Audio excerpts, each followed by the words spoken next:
Burgos doesn't need one, man.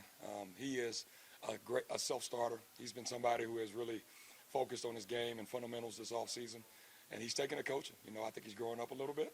He's better with his eyes, better with his overall technique, and it's showing on both tape. He's certainly a gifted athlete.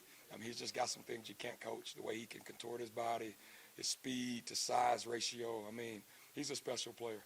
But it's the small things and the details of his game that really helped him show up this spring, and what you guys saw today, we've been seeing for a month and a half.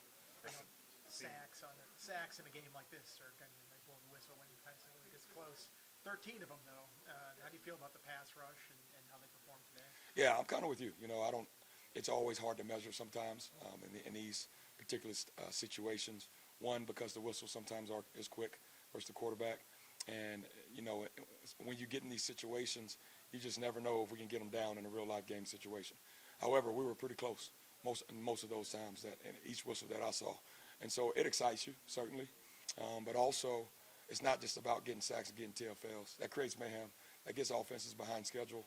But also, it was good to see both sides, the orange and the maroon. And we got to go back and watch the tape to make sure that it is what we feel like that we saw. But it was good to see both sides keep the offenses under 100 yards. I think the orange had about 62. The maroon was 47 or 48. And so that was good to see. Still a lot of work to be done, a lot of growth to be had, but I think we're inching towards where we need to go. Chris, what do you think of Quentin Reddish in the spring he's had? Obviously today we saw a ton of him playing in that first quarter right off the bat, and then even take a snap to the fourth. What have you seen from him, and do you see him as a guy who can maybe at least contribute, if not maybe push for the starting job? I think he'll be a contributor, man. He doesn't panic. Long, can run, has good length, is not afraid of contact, is not afraid of being challenged by an older receiver or tight end running back, and he's not afraid to throw it around. He's got a lot of developing to do, between the ears, but also with his body. But he's got some gifts. He's hungry, and we're excited he's a Hokie.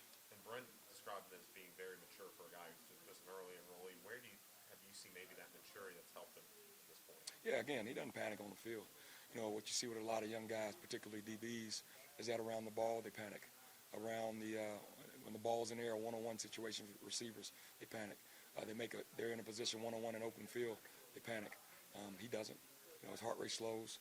He's able to focus, and he's made more plays than he has in this spring. And then what are your thoughts on the couple guys, Braylon Johnson and Caleb Woodson, who have obviously worked in some different positions? Johnson working at safety a lot, Woodson working at kind of those Will and Mike linebackers. But what are your thoughts on those guys working there? Do you see those guys eventually playing some snaps there this fall? Yeah, Caleb's focused on Will. He hadn't played any Mike. It's been starting Will for him. And Braylon, you're correct, has played corner and safety. We believe if you know more, you have the ability to do more. You have more opportunity to get on the field. Those are two guys that we trust. They're young, so they still have development and growth to have. And it's there to be had, but those are two guys who are going to work and get to where we'd like them to be by the time the season starts. So we're excited about it. Thanks for your time, Chris. Thank you all. Thank you.